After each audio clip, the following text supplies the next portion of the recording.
اعوذ باللہ من الشیطان الرجیم بسم اللہ الرحمن الرحیم. studentsofquran.org اس ویب سائٹ کو ضرور وزٹ کر کے دیکھیے گا. ہم اسی پلیٹ فارم سے اسٹوڈنٹس آف قرآن کے پلیٹ فارم سے کوشش کرتے ہیں کہ کچھ ایسی باتیں جو دنیا اور آخرت دونوں کے سنوارنے کا باعث ہوں آپ تک پہنچائی جائیں. اس کے لیے میں اس وقت کوشاں ہوں اور آج اس موضوع پہ بات چیت کرنے کی کوشش ہو رہی ہے کہ آپ اور میں اس بات کو سمجھیں کہ اللہ رب العزت جو اس پوری کائنات کا خالق، مالک، پالنہار، پالنے والا، پاک پروردگار ہے، اس کو جس طرح سے قرآن میں ڈسکرائب کیا گیا ہے اس کو اس انداز میں ہم ذرا سمجھنے کی کوشش کریں. مقصد یہ ہے کہ یہ ایک عام کامن سینس سے بات سمجھ میں آتی ہے کہ وہ جس طرح سے کہ ہم نے اللہ تعالیٰ کو سمجھنا چاہیے تھا، جس طرح سے کہ ہمیں اس ہستی، اس پاک ہستی کا، اس زبردست عظمت والی ہستی کا جس طرح سے شعور ہونا چاہیے تھا، اور اگر ایسا ہوتا تو ہمہ وقت ہم اس کے اپنے ذہن میں رکھتے کہ وہ سنتا ہے، وہ دیکھتا ہے. تو آج ہم قرآن سے وہ تمام چیزیں لے رہے ہیں، اخذ کر رہے ہیں، کوشش کر رہے ہیں سامنے آئے تاکہ یہ اندازہ ہو کہ اس ذات پاک کی قرآن کے ذریعے سے ہمیں کس طرح کی ہستی کی ایک پکچر پینٹ ہوتی ہے ہمارے ذہن میں، اور ہم پھر اس اصل حقیقت والی پکچر کے مطابق اپنے آپ کو یہ سمجھیں کہ ہم اس زندگی میں جو کچھ کر رہے ہیں ایک ایک لمحے کے جواب دیں، ایک ایک لمحے کے، every fraction of a second. یہ صرف باتیں کرنے کی نہیں بلکہ حقیقت ایسے ہی ہے کہ ہم جو کچھ کر رہے ہیں اٹ از بینگ ریکارڈڈ، اور قرآن میں بڑا وضاحت کے ساتھ دیا ہوا ہے. تو آئیے پھر ہم دیکھتے ہیں کہ قرآن میں اللہ رب العزت کو کس طرح سے ڈسکرائب کیا گیا ہے. شروع سورہ فاتحہ کی الحمد سے ہے. الحمدللہ رب العالمین اوپننگ سورت آف قرآن ہے یہ، اور الحمد کے معنی ہی کل تعریف کے ہیں. اور آپ یہ اندازہ کر لیجئے کہ کل تعریف تو آپ اسی باتیں کریں گے نا. اگر کوئی مجھ سے کہے اور جو غلط تعریف ہو جائے گی، کہے کہ ارے بھائی یہ ڈاکٹر صاحب مسرور جو ہیں تو بڑے پیسے والے آدمی، کروڑوں روپے تو ایک جیب میں سے نکال کے دے دیتے ہیں. یہ آپ نے کیا کیا؟ غلو کیا. ہم وہ تعریف کرنا چاہتے ہیں جو حقیقت میں اللہ کی تعریف ہے، اور اس کو نہ تو غلو کرنا چاہیے، یعنی اس کو وہاں تک پہنچانا چاہیے، اور نہ ہی کسی انڈر دبے ہوئے کسی درجے میں ہمیں لینا چاہیے، بلکہ حقیقت بیان کرنی چاہیے. تو کل تعریف صرف اللہ کے لیے ہے. وہ کیسے؟ وہ ایسے کہ اگر ہم تعریف میں یہ کہنا چاہیں کہ ایک وہ ذات پاک جو ہمیشہ سے اور ہمیشہ رہے گی، نہ اس کو موت آتی ہے، نہ اونگ، نہ نیند، وہ بالکل، تو ایسا کوئی نہیں ہے. ایسا ہو نہیں سکتا کہ کوئی نبی، کوئی پیغمبر اس کرائٹیریا پہ پورا اترے. تو بہرحال کل تعریف صرف اور صرف اللہ رب العالمین کے لیے ہے جو بڑا مہربان، نہایت رحم والا ہے. وہ معبود برحق ہے جس کے سوا کوئی عبادت کے لائق نہیں.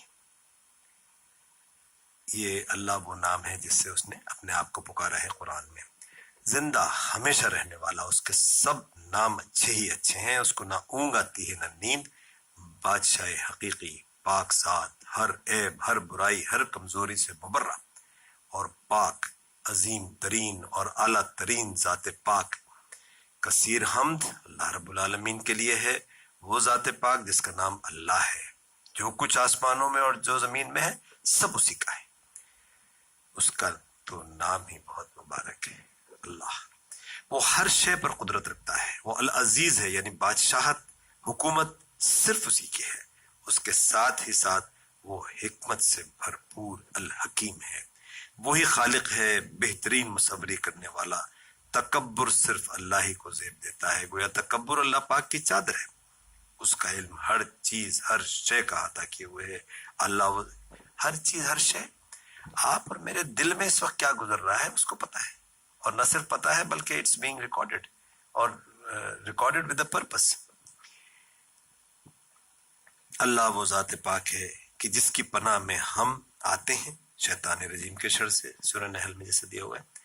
سورہ طٰہٰ میں بھی، بے شک میں ہی اللہ ہوں، سو میرے سوا کوئی معبود نہیں، تو میری عبادت کیا کرو اور میری یاد کے لیے نماز پڑھا کرو. خالص اللہ کی عبادت، خالص اللہ کے لیے سے جب مانگو ایاک نعبدو و ایاک نستعین، جب عبادت کرو تو خالص اللہ کی، بندگی اور عبادت خالص اللہ کی، مانگو نستعین تو پھر خالص اللہ سے، اس وقت کسی کا نام نہیں آنا چاہیے۔ کیا اللہ کہیں کسی سمت میں محدود ہے؟ ہرگز نہیں۔ سورہ بقرہ کی آیت 115 بتاتی ہے کہ مشرق اور مغرب سب اللہ ہی کا ہے، تو جدھر تم رخ کرو اللہ اس طرف ادھر اللہ کی ذات ہے۔ بے شک اللہ صاحب وسعت اور باخبر ہے، وہ یکتا ہے، اس کی کوئی بیوی نہیں، کوئی اولاد نہیں، نہ کوئی ایسا ہے جس میں اس کی مماثلت بھی ہو۔ سورہ شورا میں دیا ہوا ہے، سورہ انعام میں یہ باتیں دی ہوئی ہیں۔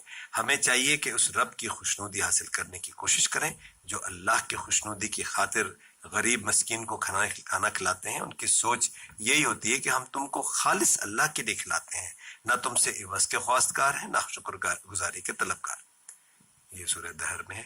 اس مالک کائنات نے آسمان اور زمین 6 دن میں بنائے، پھر عرش پر قائم ہوا۔ وہی ہر ایک کام کا انتظام کرتا ہے، کوئی اس کے پاس اس کے اذن حاصل کیے بغیر کسی کی سفارش نہیں کر سکتا۔ کوئی مینز اینی بڈی، چاہے وہ پیغمبر ہی کیوں نہ ہو، نہیں کر سکتا۔ یہی اللہ تمہارا پروردگار ہے، تو اس کی عبادت کرو، جیسا کہ سورہ یونس کی آیت 10 میں ذکر ہے۔ وہ ایسا ہے کہ نگاہیں اس کا ادراک نہیں کر سکتی اور وہ نگاہوں کا ادراک کر سکتا ہے، اور وہ بھید کا جاننے والا خبردار ہے۔ وہی اللہ رات کو دن کا لباس پہناتا ہے اور وہ اس کے پیچھے دوڑا چلا آتا ہے، اور اسی نے سورج اور چاند اور ستاروں کو پیدا کیا، سب اس کے حکم کے مطابق کام میں لگے ہوئے ہیں۔ دیکھو سب مخلوق بھی اسی کی ہے اور حکم بھی اسی کا ہے۔ یہ اللہ رب العالمین بڑی برکت والا۔ کل یہ کہہ لیجئے کہ رب العالمین تمام عالموں کا اکیلا رب، وہ جس کو چاہے بادشاہی بخشے اور جس سے چاہے بادشاہی چھین لے، اور جس کو چاہے عزت دے اور جسے چاہے ذلیل کرے۔ ہر طرح کی بھلائی تیرے ہی ہاتھ ہے، اور بے شک تو ہر چیز پر قادر ہے۔ اور ہدایت کا کوئی اور سرچشمہ بھی نہیں، ہدایت تو اللہ ہی کی ہدایت ہے، بزرگی اللہ ہی کے ہاتھ میں ہے، وہ جسے چاہتا ہے دیتا ہے، اور اللہ کشائش والا اور علم والا ہے۔ جیسا کہ فرمایا تیسری سورت ال عمران میں آیت 73 میں، جو کتاب اللہ رب العزت نے انسانیت کی فلاح اور بہبود کے لیے اتاری ہے، ایک پورا نظام قائم کیا اپنے پیغام کو بندوں کو بہترین طریقے سے پہنچانے کا، تو کیا اس کے بعد انسان نے بالعموم اس سے ہدایت حاصل کی؟ نہیں، بلکہ اگر اکثریت کی بات کی جائے تو ان کی شرارت اور ان کا اللہ کی آیتوں سے انکار مزید بڑھ جاتا ہے، جیسا کہ سورہ مائدہ کی آیت 64 میں دیا ہوا ہے۔ مالک کائنات اللہ رب العزت کا معاملہ تو یہ ہے کہ وہی اس بے قرار کی دعا کو قبول کرتا ہے جب وہ اس سے دعا کرتا ہے، اس کی تکلیف کو دور کرتا۔ یہ حقیقت ہے کہ اللہ رب العزت ہمارے روزمرہ معاملات کی نہ صرف خبر رکھتا ہے، گویا وہ ہمہ وقت سنتا اور دیکھتا ہے، بلکہ اس کی قدرت، اس کی ہستی کا اثر رسوخ بھی ہمارے روزمرہ کے معاملات پر بھی ہمہ وقت اثر انداز ہوتا ہے، جیسا کہ سورہ نمل قرآن کریم کی 27ویں سورت کی 63ویں آیت میں ذکر ہے کہ بھلا کون تم کو جنگل اور دریا کے اندھیروں میں رستہ بتاتا ہے، اور کون ہواؤں کو اپنی رحمت کے آگے خوشخبری بنا کر بھیجتا ہے۔ یہ سب کچھ اللہ کرتا ہے، تو کیا اللہ کے ساتھ کوئی اور معبود بھی ہے؟ اللہ پاک کا یہ سننا اور دیکھنا جو یقیناً ہمارے سننے اور دیکھنے سے بہت مختلف ہے، ہمارا سننا اور دیکھنا تو بہت ہی محدود نوعیت کا ہے، کہ جتنی صلاحیت اللہ رب العزت نے اس معاملے میں ہمیں دی، ہمیں اتنا ہی آتا ہے، جبکہ اللہ رب العالمین کا سننا اور دیکھنا اپنے کل کی نوعیت کا ہے۔ قرآن کریم 47 مقامات پر اللہ پاک کے سمیع ہونے کا ذکر، 20 جگہوں پر السمیع، 42 جگہوں پر بصیر ہونے کا ذکر، 3 جگہ یا 5 جگہوں پہ بصیر کے الفاظ، جن مقامات پر سمیع اور بصیر دونوں آئے ہیں وہ بھی کئی ایک ہیں، اور اللہ پاک کی ہستی غیر فانی، جبکہ اس کے علاوہ ہر شے فانی ہے، جیسا کہ سورہ قصص کی آخری۔ تو یہاں ہمیں یہ ملتا ہے کہ قرآن کریم سے اگر ہم دیکھیں تو وہ شان والا رب اللہ رب العزت، وہ ہمارا اور آپ کا اکیلا مالک ہے۔ یاد رکھیے کہ اسی نے ہمیں پیدا کیا، وہی آج ہمیں زندہ رکھے ہوئے ہے۔ جس وقت اس کا فیصلہ ہوگا کہ اب بس کم بیک، اب واپس آنا ہے، اس میں نہ ایک لمحے دیر ہو سکتی ہے نہ جلدی، قرآن ہمیں یہ بتاتا ہے۔ اور پھر ہمیں واپس جانا ہے. اور واپس کہاں جانا ہے؟ اپنے اللہ کے پاس. ہمارے ایک حصہ یعنی جو جسم ہے وہ یہیں رہ جاتا ہے، روح جو ہے وہ پرواز کرتی ہے. فرشتے جو اب تک نظر نہیں آ رہے اس وقت نظر آنے شروع ہو جاتے ہیں. یہ اللہ کی اسکیم ہے.